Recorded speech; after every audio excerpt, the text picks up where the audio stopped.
How long would you survive in space? It's a simple question. But the answer is not what most people expect, because space doesn't kill you the way movies suggest. You don't instantly freeze, you don't explode, and you don't die immediately.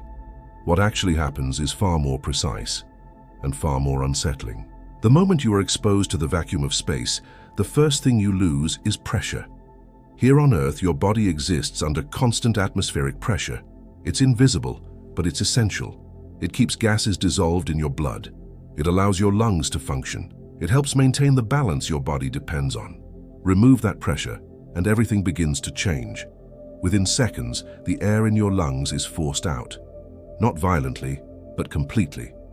If you try to hold your breath, your lungs can rupture, because the air inside expands rapidly as the external pressure drops. This is why astronauts are trained to exhale immediately in a vacuum exposure scenario. At the same time, oxygen stops entering your bloodstream. Your brain, which depends entirely on oxygen, begins to shut down. You don't feel pain. You feel confusion, then disorientation, then nothing at all. Most people would lose consciousness in about 10 to 15 seconds. Not because their body is destroyed, but because their brain can no longer function. But even after you lose consciousness, your body is still reacting. Without pressure, the liquids in your body begin to behave differently. Water doesn't just boil when it's hot. It boils when pressure drops low enough, even at normal body temperature. This effect is called ebulism. It means that moisture on your skin, in your eyes, and in your mouth begins to vaporize. You don't explode. Your skin is strong enough to hold your body together, but you do begin to swell. Your body expands slightly as gases form within your tissues. At the same time, your blood does not boil, because your circulatory system maintains enough pressure internally. But exposed fluids begin to change almost immediately. This is happening while your brain is already shutting down. If you are rescued quickly, within about 90 seconds, survival is still possible. There have been documented accidents where humans were exposed to near vacuum conditions and survived. But they all describe the same experience. The last thing they remember is the feeling of air leaving their body. After that, nothing. But space is not just a vacuum. It is also filled with radiation. On Earth, we are protected. Our atmosphere absorbs harmful radiation from the sun. Our magnetic field deflects charged particles. Together, they create a shield. In space, that shield is gone. Radiation does not kill instantly, but it accumulates, damaging cells, breaking DNA, increasing the risk of cancer and long-term health effects. For astronauts aboard the International Space Station, this is a constant concern. Even there, they are still partially protected by Earth's magnetic field. But beyond that, in deep space, exposure becomes far more dangerous. And then there's temperature. This is where most people get it wrong. Space is not cold in the way we think. There is no air to transfer heat, no medium to carry thermal energy away from your body, which means you don't instantly freeze. Instead, you lose heat slowly through radiation. In fact, you would likely die from lack of oxygen long before temperature becomes a factor. The danger of space is not dramatic. It is quiet, precise, and absolute. But humans have survived in space, not unprotected, but not helpless either. Because survival in space is not about enduring the environment. It's about resisting it, every second. The spacecraft that carry astronauts are not just vehicles, they are life support systems, carefully engineered environments designed to recreate the conditions your body needs. Inside them, pressure is maintained.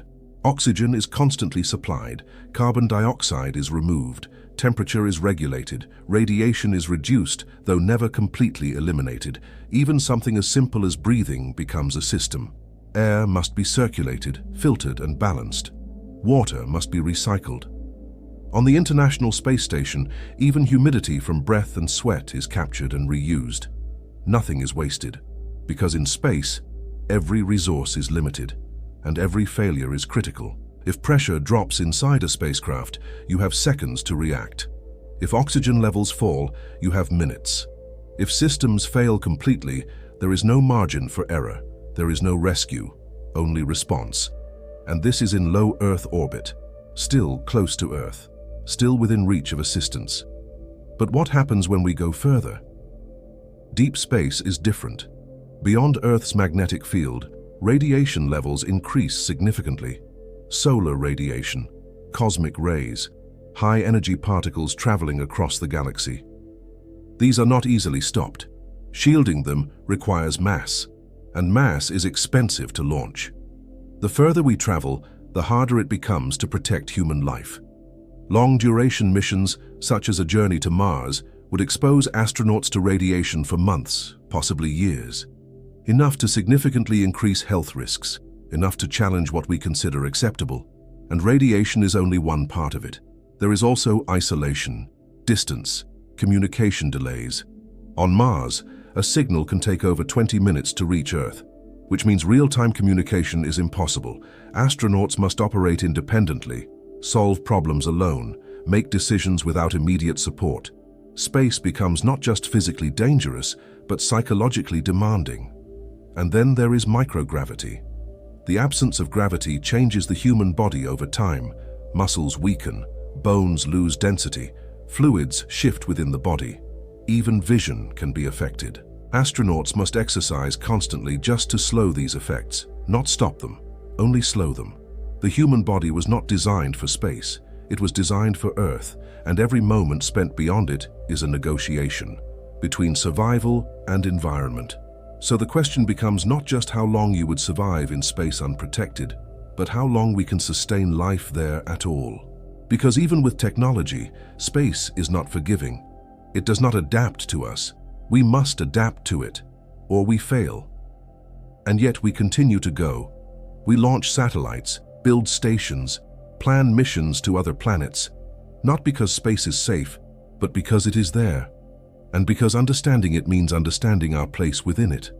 The vacuum of space is not just empty, it is an environment defined by extremes. No air, no pressure, no protection, only physics, uncompromising, unchanging, and completely indifferent to whether we survive. So how long would you survive in space? Unprotected, only seconds. With technology, minutes, hours, months, maybe longer. But never without effort, never without risk. Because space is not something we conquer, it is something we endure. And until we learn how to truly live beyond Earth, the record remains incomplete. This has been Entry 03 in the Cosmic Ledger.